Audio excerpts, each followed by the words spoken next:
رمضان کا مہینہ وہ بابرکت مہینہ ہے جس مہینے کے اندر قرآن نازل ہوا۔ آپ کسی سے پوچھیں کہ مہینے کتنے ہوتے ہیں ایک سال میں؟ 12۔ ان سے پوچھو کہ ان 12 مہینوں میں سب سے افضل مہینہ کون سا ہے، تو آپ کو جواب ملے گا رمضان۔ عام دنوں میں ایک نیکی کا ثواب 10 گنا، لیکن رمضان میں ایک نیکی کا ثواب 70 گنا۔ عام دنوں میں ایک رکعت نماز پڑھیے تو 10 رکعت کا ثواب، رمضان میں ایک رکعت پڑھیے تو 70 رکعت کا ثواب، اور نیت اگر اچھی ہے تو اس سے بھی زیادہ اللہ رب العالمین بڑھا دیتا۔ لیکن رمضان کے مہینے کو یہ فضیلت کیسے ملی، کیوں ملی؟ اس لیے ملی کیونکہ اس مہینے کے اندر قرآن نازل ہوا ہے۔ آپ دیکھیے رات روز آتی ہے، سورج نکلا تو ڈوبے گا بھی، لیکن آپ اندازہ لگائیے کہ رمضان کو سب سے بڑی فضیلت اس لیے ملی کیونکہ اس مہینے میں قرآن نازل ہوا، لیکن رمضان کے دن میں، رمضان کے مہینے کے دن میں یا رات میں قرآن کب نازل ہوا؟ تو اس کا جواب ہے رات میں قرآن نازل ہوا۔ نبی اکرم پر جو قرآن کی آیتیں نازل ہوئیں وہ رات میں نازل ہوئیں۔ اللہ رب العالمین نے رمضان کے مہینے کی جس رات میں قرآن اترا، قرآن نازل ہوا، اس قرآن کی برکت سے اللہ رب العالمین نے اس رات کو بھی تمام راتوں میں سب سے افضل قرار دے دیا، اور کیا فرمایا؟ اِنَّا أَنزَلْنَاهُ فِي لَيْلَةِ الْقَدْرِ، ہم نے اس قرآن کریم کو لیلۃ القدر میں، رمضان کی طاق راتوں میں سے کسی ایک رات میں اتارا۔ وَمَا أَدْرَاكَ مَا لَيْلَةُ الْقَدْرِ، اور تمہیں کیا معلوم کہ لیلۃ القدر کیا ہے؟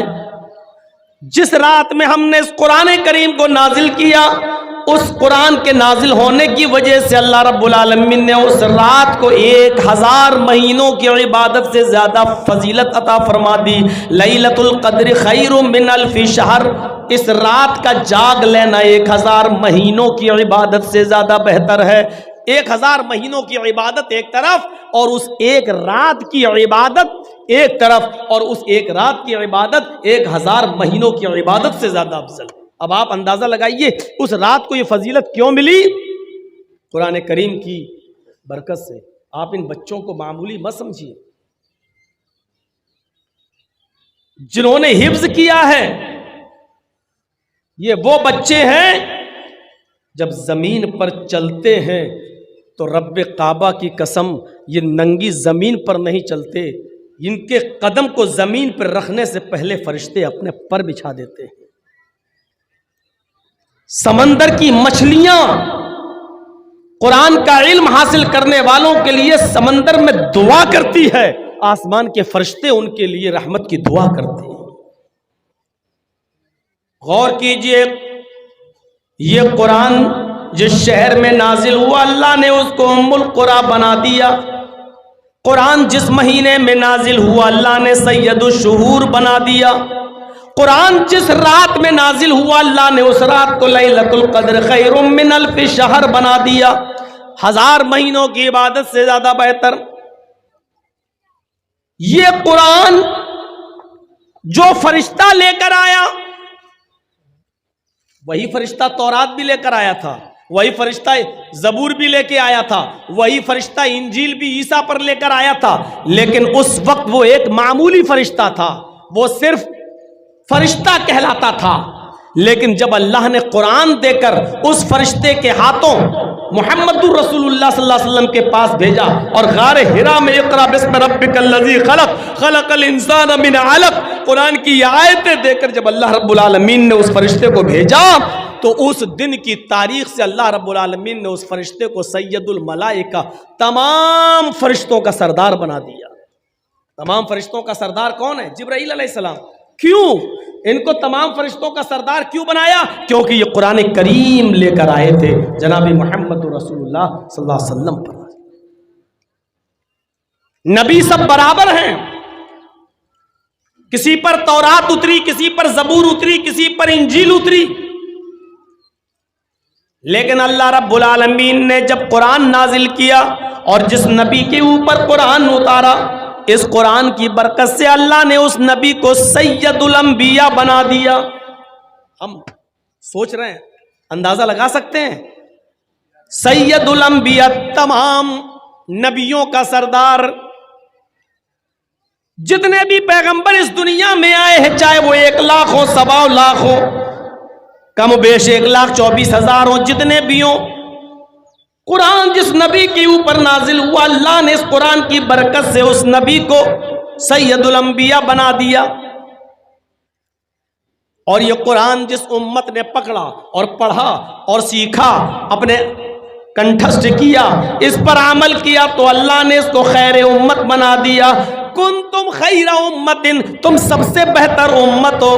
دنیا میں بہت سی امتیں, بہت سی قومیں, لیکن تمہیں سب سے بہتر قوم بنایا جا رہا ہے, اس لیے کیونکہ تم قرآن کو پڑھتے ہو اور قرآن کے مطابق تم دوسروں کو نیکی کا حکم دیتے ہو اور برائیوں سے لوگوں کو روکتے ہو.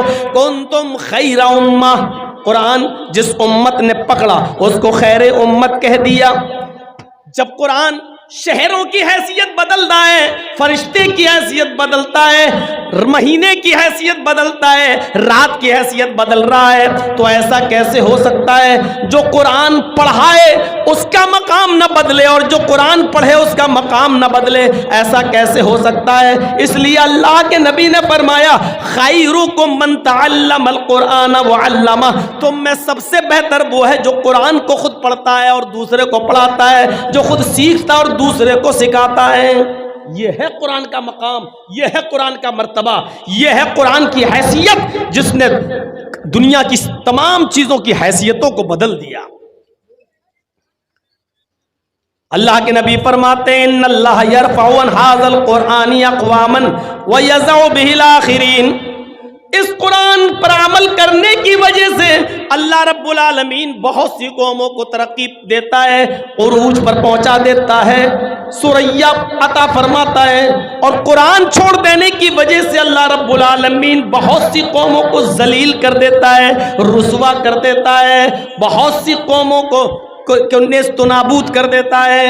یہی قرآن ہے جس کی وجہ سے اللہ قوموں کو عزت بخشتا ہے, یہی قرآن ہے جس کی وجہ سے اللہ رب العالمین اگر چھوڑتا ہے کوئی اس پر عمل نہیں کرتا تو اس کی وجہ سے قوموں کو ذلیل کر دیتا ہے. قرآن جو سنتا تھا اس کے دل کی دنیا بدل جاتی تھی. آج یہ قرآن ہم سنتے تو ہماری زندگیوں میں انقلاب کیوں نہیں آتا؟ ہمیں بتائیے میرے بھائیوں, کیا تاثیر بھی کبھی بدلتی ہے؟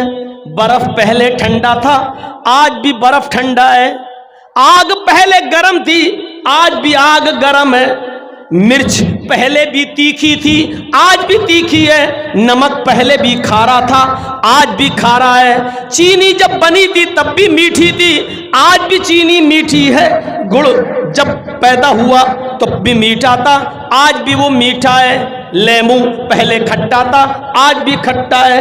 دنیا کی کوئی چیز اٹھا کر دیکھ لو, کسی چیز کی حیثیت میں ہم چینجنگ نہیں دیکھتے ہیں, تبدیلی نہیں دیکھ رہے ہیں. مرچ جب پیدا ہوئی تو تیکھی, آج بھی تیکھی. نمک پہلے کھارا, آج بھی کھارا. چینی اور گڑ پہلے میٹھا, آج بھی میٹھا. میرے بھائیوں, پھر قرآن کی تاثیر کیسے بدل گئی؟ پہلے جو قرآن پڑھتا تھا اس کے دل کی دنیا بدل جایا کرتی تھی. آج یہ قرآن ہم پڑھتے اور سنتے ہیں, لیکن آج ہمارے دل کی دنیا کیوں نہیں بدلتی؟ آج اس قرآن کی تاثیر کیسے ختم ہو گئی؟ یہ قرآن تو وہ تھا جو بڑے سے بڑے غصے والے انسان حضرت عمر فاروق جو غصے میں تلوار لے کر محمد رسول اللہ کی گردن اڑانے کے لیے جا رہے تھے, لیکن سنا کہ میری بہن اور بہنوئی مسلمان ہو گئے, اسلام لائے. جب ان کے گھر گئے, دروازے پر کھڑے ہو کر قرآن کی چند آیتیں سن لی. کہا بتاؤ کیا پڑھ رہے تھے؟ مارا بہن کو بھی بہنوئی کو بھی. جب بتا دیا گیا کہ ہاں قرآن پڑھ رہے تھے اور ہم اس سے بدل نہیں سکتے, ہم اس کو چھوڑ نہیں سکتے, تب حضرت عمر نے کہا اچھا مجھے بھی سناؤ یہ کیا ہے جو اس کو پڑھ لیتا ہے, سن لیتا ہے, پھر چھوڑنے کا نام نہیں لیتا. چند آیتیں قرآن کی سنی, 1 آیت 2 آیت مشکل سے 3 آیتیں ہی پڑھی تھی, اور عمر فاروق نے 3 آیتیں ہی سنی تھی. چیخ پڑے, نہیں نہیں، یہ قرآن کسی انسان کا کلام نہیں ہو سکتا، یہ قرآن کسی انسان کا کلام نہیں ہو سکتا ہے۔ آئے میری بہن، آئے میرے بہنوئی، مجھے بھی اس ذات کے پاس لے چلو جس کے اوپر یہ قرآن نازل ہوا ہے، یعنی محمد الرسول اللہ صلی اللہ علیہ وسلم کے پاس لے کر چلو۔ جب حضرت عمر کو نبی اکرم کے پاس لایا گیا تو یہی عمر قرآن کی چند آیتیں سن کر محمد رسول اللہ کے ہاتھ پر بیعت کر کے اسلام لے آتے ہیں۔ قرآن کی چند آیتیں کوئی سن لیتا تھا، دل کی دنیا بدل جاتی تھی۔ آج کیا ہو گیا ہم قرآن سنتے ہیں لیکن ہماری دل کی دنیا نہیں بدلتی ہے۔ یہی قرآن ہے۔ عبداللہ ذوالبجادین جنگل میں بکریاں چرا رہا ہے اور محمد رسول اللہ پر ایمان لانے والے صحابہ بھی جنگل میں بکریاں چرا رہے ہیں۔ ہاں بکریاں چرا رہے ہیں، بکریاں چراتے جاتے اور صحابہ قرآن کی آیتیں گنگناتے جاتے ہیں۔ بکریاں چرا رہے ہیں اور قرآن کی تلاوت زور زور سے کرتے جا رہے ہیں، جنگل میں پڑھتے جا رہے ہیں۔ عبداللہ ذوالبجادین جو پکا کافر ہے، اس کے کانوں میں قرآن کی آواز ٹکراتی ہے، صحابہ کو قرآن پڑھتے ہوئے دیکھتا ہے تو کان لگا کر سننے لگتا ہے۔ ابھی اس نے چند آیتیں ہی سنی تھی، جنگل میں بکریاں چراتے ہوئے چند آیتیں ہی سنی تھی کہ وہ فوراً اپنی بکریاں لے کر واپس آتا ہے اور اپنے چچا سے کہتا ہے، اے چچا ان بکریوں کو پکڑو، اب میں ان بکریوں کو نہیں چراؤں گا اور آپ کی غلامی سے آزادی چاہتا ہوں، اس لیے کہ آج ہم نے ایک ایسی کتاب سنی ہے، آج ایسی آیتیں سنی ہے، آج ایسا کلام سنا جو کسی انسان کا کلام نہیں ہو سکتا ہے۔ عبدالعزیٰ کو، یہ عبدالعزیٰ نام ہے ابھی ان کا، یہ کافر تھے۔ ابھی جب قرآن کی چند آیتیں سننے کے بعد اپنے چچا کے پاس گئے تو کہا اپنی بکریاں لو۔ چچا نے کہا کیوں، کیا بات؟ اب میں اسلام لاؤں گا۔ چچا نے کرتا اتروا لیا، لنگی اتروا دی، گنجی اتروا دی، جوتے تک اتروا دیے، بالکل برہنہ کر دیا، ننگا کر دیا، اور فرمایا جب تم ہمارے نہیں رہے، اسلام لانا چاہتے ہو، قرآن پر عمل کرنا چاہتے ہو، قرآن پر ایمان لانا چاہتے ہو تو میں نے جو کچھ دیا سب کچھ واپس کرو۔ کرتا اتار دیا، جوتے اتار دیے، گنجی اتار دی، جو کچھ امامہ سب اتار دیا، صرف لنگی رہ گئی۔ کہا چچا جان صرف اتنی اجازت دے دو کہ میں اپنے گھر جاؤں اور اپنی ماں سے کپڑا لے لوں، اس کو ہم لپیٹ لیں اور آپ کی لنگی ہم آ کر واپس کر دیں۔ چچا کہتا ہے نہیں، اتنی دیر کی بھی اجازت نہیں دوں گا کہ تم اپنے گھر جاؤ، اگر تم اسلام پر عمل کرتے ہو، قرآن پر ایمان لانا چاہتے ہو تو تمہیں لنگی ابھی اتارنا پڑے گی۔ تھوڑی دیر کے لیے عبدالعزیٰ نے سوچا اگر لنگی اتار دوں گا تو بالکل ویسے ہو جاؤں گا جیسے کوئی جانور، بھیڑ بکری۔ پھر سوچا جب ایمان لے ہی آیا ہوں، کلمہ پڑھنے کے لیے تیار ہوں تو یہ قربانی بھی دے دینا چاہیے۔ اپنی لنگی اتاری اور پھینک دی اپنے چچا کے منہ پر، اور چچا کے گھر سے اپنے گھر تک برہنہ، ننگا، کما ولدت امہا، جیسے اس کی ماں نے اسے آج ہی پیدا کیا ہو۔ اس ظالم چچا نے لنگی تک چھین لی اور اپنے چچا کے گھر سے اپنے گھر تک جب آیا تو بالکل برہنہ اور ننگا آیا۔ راستے میں لوگوں نے اس کو ٹوکا، اے عبدالعزیٰ یہ کیا ہو گیا؟ اور عبدالعزیٰ کہتا ہے اب میں مومن ہوں، اب میں مومن ہوں۔ کیسا لگ رہا ہے یہ جملہ؟ اب میں مومن ہوں، یعنی ساری چیزیں اتار دی، اب میں مومن ہوں، یعنی ایمان قربانی مانگ رہا ہے۔ میں نے اپنے کپڑوں کی، جوتے کی، گنجی کی، یہاں تک کہ لنگی تک کی قربانی دے دی کیونکہ اب میں مومن ہوں۔ میرے بھائیوں ذرا تصور کرو کہ اس حال میں اب میں مومن ہوں کیسا لگ رہا ہے۔ آپ تو اپنی نیند کی قربانی دے کر مسجد میں نہیں آ سکتے ہو، آپ تو ہوٹل پہ چائے پینے بیٹھ گئے اور اذان ہو رہی ہے تو ابھی چائے بنی نہیں ہے، لیکن آپ کو معلوم ہے جب تک چائے پیئیں گے جماعت نکل جائے گی، لیکن آپ چائے کی قربانی نہیں دے سکتے ہو مسجد کے لیے۔ اذان کی آواز سن کر ہم مسجد کی طرف نہیں آ سکتے ہیں، ہم دکان پہ بیٹھے ہیں اور اذان کی آواز آ رہی ہے، ہم دکان کی قربانی نہیں دے سکتے ہیں، اور پوچھو تو کہیں گے ہم مومن ہیں، ہم مومن ہیں۔ ایمان قربانی مانگتا ہے، قربانی۔ چچا نے اتنا ہی کہا تھا، اگر تم قرآن پر ایمان لانا چاہتے ہو تو لنگی بھی اتار دو. اور اس نے اجازت اتنی مانگی تھی بس کہ مجھے گھر تک جانے کی اجازت دے دو, صرف لنگی تو ہے, چادر پہن لیں گے اور آپ کی لنگی آپ کو دے دیں گے. کہا کہ نہیں, اگر قرآن پر عمل کرتے ہو, ایمان لانا چاہتے ہو تو لنگی بھی اتارو. اور اس نے پھر لنگی بھی اتارو. ایمان قربانی مانگتا ہے, قربانی. کیسا لگ رہا ہے اس حال میں عبد العزیٰ کا ایمان. بہرحال جب وہ اپنے گھر پہ جاتا, دروازے کو دستک دیتا, ماں نے دروازہ کھولا. ماں نے دروازہ کھولا تو کیا دیکھا, میرا بیٹا ننگا. بڑا تھا عبد العزیٰ, اس لیے سر گھما لیا. بیٹے اس حال میں تم اپنی ماں کے سامنے آئے ہو, کیا ہوا؟ میرے دیور نے, تمہارے چچا نے تمہارے ساتھ یہ سلوک کیوں کیا؟ عبد العزیٰ کہتا, ماں اس لیے کیونکہ میں ایمان لا رہا ہوں, میں قرآن کو ماننا چاہتا ہوں, میں اسلام لانا چاہتا ہوں. میں نے قرآن کی آیتیں سنی, میرا دل آیا ہے, میں قرآن کریم پر عمل کروں گا. ماں وہ کسی انسان کا کلام نہیں, وہ اللہ کا کلام ہے. ماں نے کہا اچھا تو تو اپنے باپ دادا کا دین چھوڑ دیا؟ کہا ماں باپ دادا کا دین ناقص تھا, ہم نے چھوڑ دیا, محمد کے دین پر ایمان لانے جا رہے ہیں. دروازہ بند کر دیا ماں نے. اگر تو محمد کے رب پر ایمان لاتا ہے, قرآن پر ایمان لاتا ہے, تو میرے گھر کے دروازے بھی تیرے لیے بند. یہ وہ قرآن ہے جس کے لیے اس بیٹے نے اپنے ماں کا دروازہ بھی چھوڑ دیا. ماں میں تجھ سے گھر نہیں مانگ رہا ہوں, روم نہیں مانگ رہا ہوں, زمین نہیں مانگ رہا ہوں. جب تو نے مجھے بیٹا ماننے ہی سے انکار کر دیا ہے تو میں تجھ سے یہ ساری چیزیں کیوں لوں گا؟ ماں تو نے مجھے پیدا کیا ہے اور اب گھر کے دروازے سے باہر نکال رہی ہے, مجھے ایک چھوٹا سا کپڑا دے دے, کوئی چادر دے دے, بس اتنا دے دے کہ میں اس چادر کو, اس کپڑے کو پہن کر مکے سے مدینہ چلا جاؤں اور جناب محمد رسول اللہ کے ہاتھ پر ایمان لے آؤں. ماں نے کہا اچھا ٹھیک ہے. اندر گئی اور ایک چادر اٹھا کر اوپر سے پھینک دی, لے اب تیری شکل مجھے نہیں دکھنی چاہیے.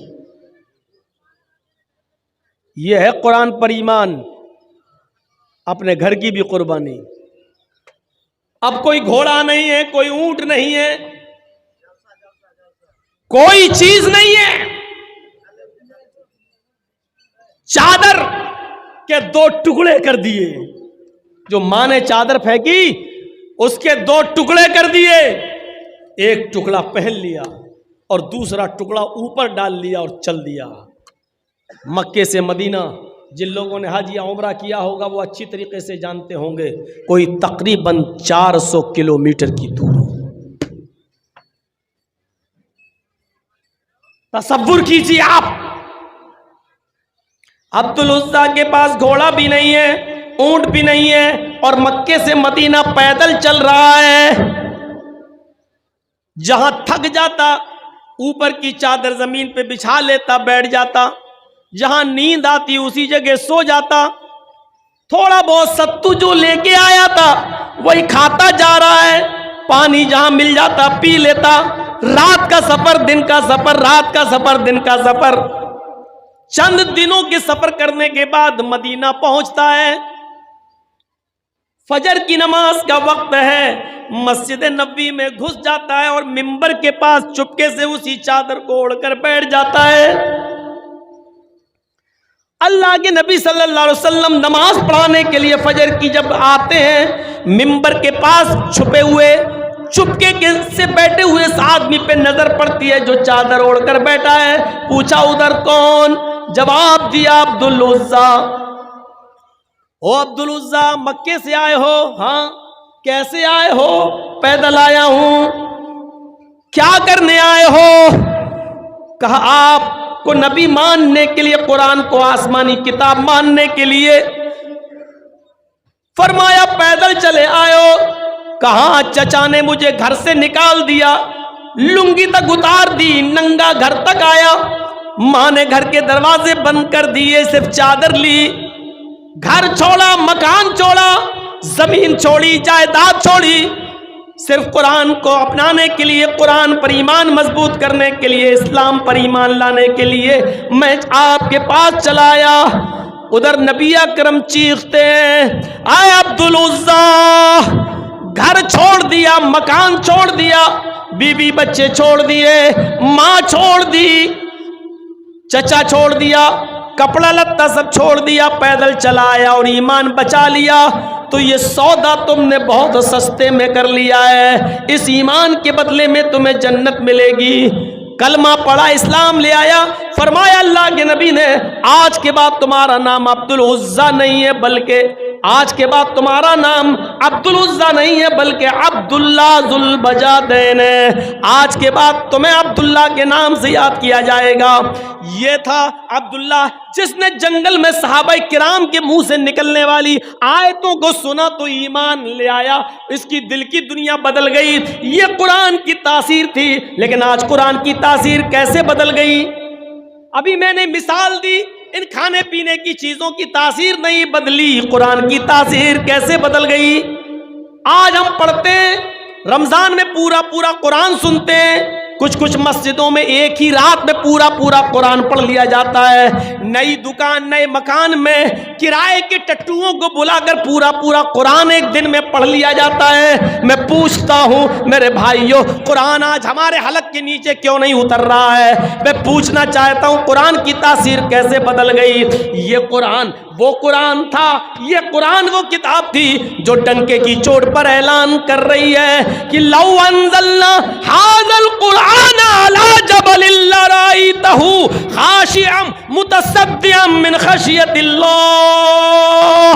اگر ہم نے اس قرآن کریم کو کسی اونچے پہاڑ کے اوپر نازل کیا ہوتا، اللہ کہہ رہا ہے لو انزلنا ھذا القرآن علی جبل، اگر ہم نے کسی ایک پہاڑ کے اوپر ہم نے اس قرآن کریم کو اتارا ہوتا، لرأیتہ، تو اے محمد صلی اللہ علیہ وسلم آپ اس پہاڑ کو دیکھتے، آپ اس پہاڑ کی حالت دیکھتے، خاشعا متصدعا من خشیۃ اللہ، وہ جھکا جا رہا ہوتا، متصدعا پھٹا جا رہا ہوتا، من خشیت اللہ، اللہ کے خوف سے۔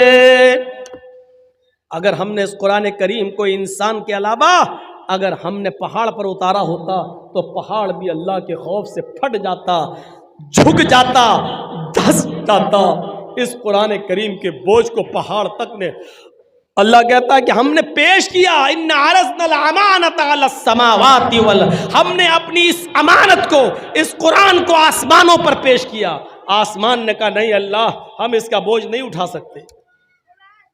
ہم نے زمین کو دیا، زمین چیخ کر بولی نہیں اے اللہ، اس قرآن کا بوجھ ہم نہیں اٹھا سکتے۔ اور جب ہم نے انسان کو یہ قرآن دیا، اپنی امانت دی، تو فوراً اس نے اٹھا لیا۔ وَحَمَلَهَا الْإِنسَانُ إِنَّهُ كَانَ ظَلُومًا جَهُولًا، اللہ نے یہ بھی نہیں کہا إِنَّهُ كَانَ ظَالِمًا أَوْ جَاهِلًا، یہ بھی نہیں کہا، اللہ نے کہا إِنَّهُ كَانَ ظَلُومًا۔ سوچو کیا کہا؟ پہاڑ نے منع کر دیا، زمین نے منع کر دیا، آسمان نے اس قرآن کے بوجھ کو اٹھانے سے منع کر دیا۔ وَحَمَلَهَا الْإِنسَانُ إِنَّهُ كَانَ ظَالِمًا إِنَّهُ كَانَ ظَلُومًا، اے انسان تو کتنا بڑا ظالم ہے، ظلوم اس میں مبالغہ، کتنا بڑا ظالم ہے، کتنا بڑا جاہل ہے، تجھے دیا اور تو نے فوراً اٹھا لیا۔ یہ بھی نہیں سمجھ پایا کہ اس کی ذمہ داری کتنی بڑی ہے، اٹھا تو لیا لیکن تو اس کی ذمہ داری کو نبھا نہیں سکا۔ سوچو میرے پیارے بھائیوں، یہ قرآن جو پہاڑ نے، زمین نے، آسمان نے لینے سے انکار کر دیا، اس کی ذمہ داری انسان نے لے لی اور پھر عمل نہیں کر پایا۔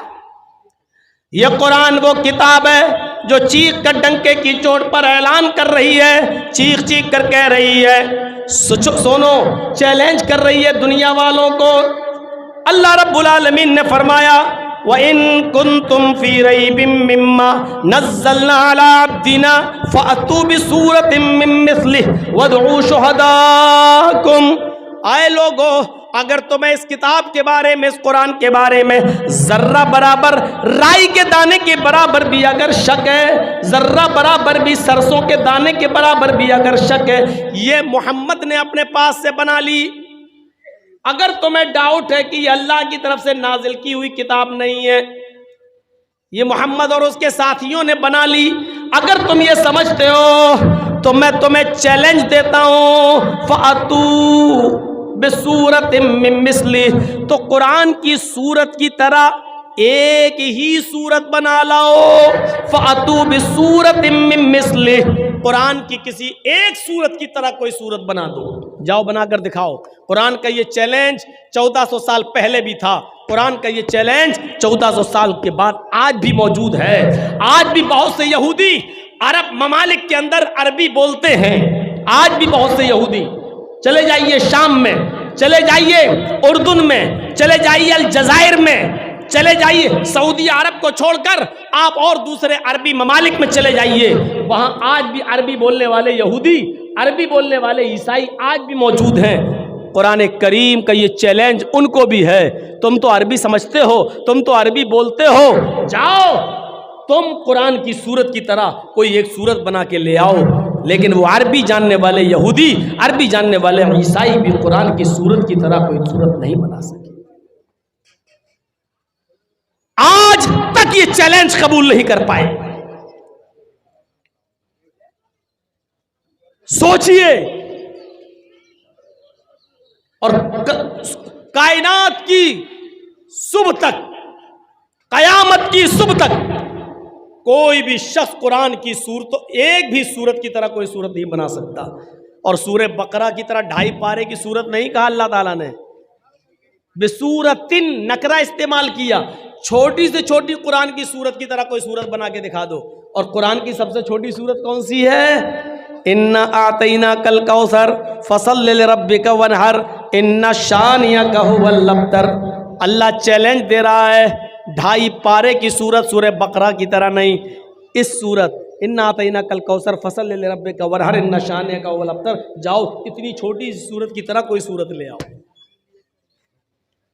نہیں لا پائے، آج تک نہیں لا پائے.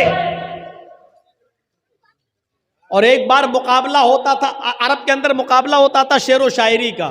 آج کسی شاعر نے کوئی شعر لکھا اور دوسرا شاعر دوسرے دن اس کا جواب میں دوسرا شعر لکھ دیتا تھا. اگر اس کا شعر اچھا ہو گیا تو جس کا شعر اچھا ہوتا تھا اس کو ایوارڈ دیا جاتا تھا، اور جس کا شعر کمزور پڑ جاتا تھا اس کو کچھ نہیں ملتا تھا. یہ مقابلہ ہوتے ہوتے ہوتے ہوتے ایک دن حسان ابن ثابت خانہ کعبہ میں چلے گئے اور رات کے اندر قرآن کی یہ 3 آیتیں لکھائے، اِنَّا أَعْطَيْنَاكَ الْكَوْثَرَ فَصَلِّ لِرَبِّكَ وَانْحَرْ إِنَّ شَانِئَكَ هُوَ الْأَبْتَرُ. اور نیچے لکھ دیا حسان ابن ثابت، یعنی یہ اشعار، یہ شعر حسان ابن ثابت کے ہیں. اب اس سے اچھا کوئی شعر بنا کر دکھاؤ تم. اب دوسرے دن جو لوگ آئے کہنے لگے ہیں حسان ابن ثابت نے یہ کون سا شعر بنایا، اِنَّا أَعْطَيْنَاكَ الْكَوْثَرَ فَصَلِّ لِرَبِّكَ وَانْحَرْ إِنَّ شَانِئَكَ هُوَ الْأَبْتَرُ. یہ کیسی شاعری ہے یار. پھر کہتے ہیں یار شاعری تو صحیح لگ رہی ہے کیونکہ ہر چیز رے پہ ختم ہو رہی ہے. اِنَّا أَعْطَيْنَاكَ الْكَوْثَرَ فَصَلِّ لِرَبِّكَ وَانْحَرْ إِنَّ شَانِئَكَ هُوَ الْأَبْتَرُ. یار وزن تو صحیح بیٹھ رہا ہے لیکن یہ شعر لگ نہیں رہا ہے، کیونکہ 2 لائن کا ایک شعر ہوتا ہے. اگر 2 لائن کا ایک شعر ہوتا ہے تو 4 لائنیں ہونی چاہیے، اس میں 3 ہی لائنیں ہیں. اب وہ اس کا جواب میں کوئی شعر بنانا چاہ رہے ہیں تو بن ہی نہیں رہا ہے. مجمع اکٹھا کیا جاتا ہے اور کہا جاتا ہے کسی شاعر کے پاس جب اس کا جواب نہیں ہے تو حسان ابن ثابت کو انعام دو. ایک شاعر اٹھتا اور کہتا ہے مجھے 1 دن کی مہلت اور دے دو، 1 رات کی مہلت اور دے دو، کل صبح تک میں اس کا جواب لکھ لوں گا اور کل اس سے اچھا شعر لکھ کے دکھاؤں گا. کہا ٹھیک ہے. 24 گھنٹے کی مہلت مل گئی. وہ صبح سے شام تک دماغ لگاتا رہا، لیکن جہاں اس کا جواب دینے کی کوشش کرتا خود پھنس جاتا. نہیں اس میں تو ہم پھنس رہے ہیں. پھر جواب دینے کی کوشش کرتا، نہیں پھنس رہے ہیں. اس نے رات بھر کھوپڑی لگائی لیکن جواب نہیں آیا. تو پھر آخر میں اس نے کیا کیا، ایک چوتھی لائن انہی 3 لائنوں کے پیچھے، 3 لائنوں کے نیچے ایک چوتھی لائن اس نے اپنی طرف سے لکھی۔ صبح ہو کے جب لوگ آئے، پوچھا کہ بولو کچھ کیا، جواب دیا کہ ہاں دیا۔ کہا کیا جواب دیا؟ کہا کہ حسان ابن ثابت کے اشعار کمپلیٹ نہیں تھے، 2 لائن کا ایک شعر ہوتا ہے، وہ 3 لائنیں تھیں، اس لیے میں نے چوتھی لائن بڑھا کر 2 شعر بنا دیے ہیں۔ 2 لائن کا ایک شعر تو 4 لائنوں کے 2 شعر، میں نے چوتھی لائن اپنی طرف سے بڑھا دی جو ناقص تھی، جو کمزور تھی، یعنی وہ اشعار جو حسان ابن ثابت نے بنائے وہ کمزور تھے، میں نے اس کو مکمل کر دیا۔ جب لوگ اندر جاتے ہیں تو کیا دیکھتے ہیں؟ انا اعطیناک الکوثر فصل لربک وانحر ان شانئک ھو الابتر، تو اپنی جگہ پر لکھا ہے، لیکن اس شاعر نے حسان ابن ثابت کے ان 3 اشعار کے نیچے جو لائن بڑھائی تھی اس میں اس نے اپنی کمزوری کا اعتراف کیا تھا، اور اس نے چوتھی لائن میں یہ لکھا تھا ما ھذا کلام البشر، اس نے بھی چوتھی لائن رے پہ ختم کر دی۔ انا اعطیناک الکوثر فصل لربک وانحر ان شانئک ھو الابتر، اس شاعر نے نیچے لکھ دیا ما ھذا کلام البشر، یعنی اوپر والی یہ 3 لائنیں کسی انسان کا شعر ہو ہی نہیں سکتی، کسی انسان کا کلام ہو ہی نہیں سکتا۔ حسان جھوٹ بول رہے ہیں، یہ حسان کے اشعار ہیں ہی نہیں، یہ تو کسی انسان کا کلام لگ ہی نہیں رہا۔ عرب کے سب سے بڑے شاعر نے اس بات کا اقرار کیا، پھر حسان کو بلایا، حسان تم جھوٹ بول رہے ہو، یہ اشعار تمہارے نہیں ہیں۔ حسان ابن ثابت مسکراتے ہوئے کہتے ہیں تم بالکل ٹھیک کہہ رہے ہو، یہ ہمارے اشعار نہیں ہیں۔ دیکھنا چاہ رہا تھا کہ کون ہے جو اس کا جواب دے سکے، تم نے خود اس بات کا اعتراف کر لیا کہ کسی انسان کا کلام نہیں ہے۔ واقعی یہ اوپر والی 3 لائنیں انسان کا نہیں، تنزیل من رب العالمین، یہ اللہ رب العالمین کی طرف سے نازل کیا ہوا کلام ہے، یہ اللہ رب العالمین کی طرف سے اتارا ہوا کلام ہے۔ دوستو، امید کرتا ہوں کہ آپ حضرات نے اس بیان کو پورا سنا ہوگا۔ بیان کیسا لگا کمنٹ میں ضرور بتانا، اور اپنے دوستوں اور رشتہ داروں کو شیئر ضرور کرنا۔ اللہ تعالی ہم سب کو اس بیان پر عمل کرنے کی توفیق عطا فرمائے۔ تو دوستو پھر ملتے ہیں اگلی ویڈیو میں، جب تک اپنا خیال رکھیے، ہمیں دعاؤں میں یاد رکھیے۔ السلام علیکم ورحمۃ اللہ وبرکاتہ۔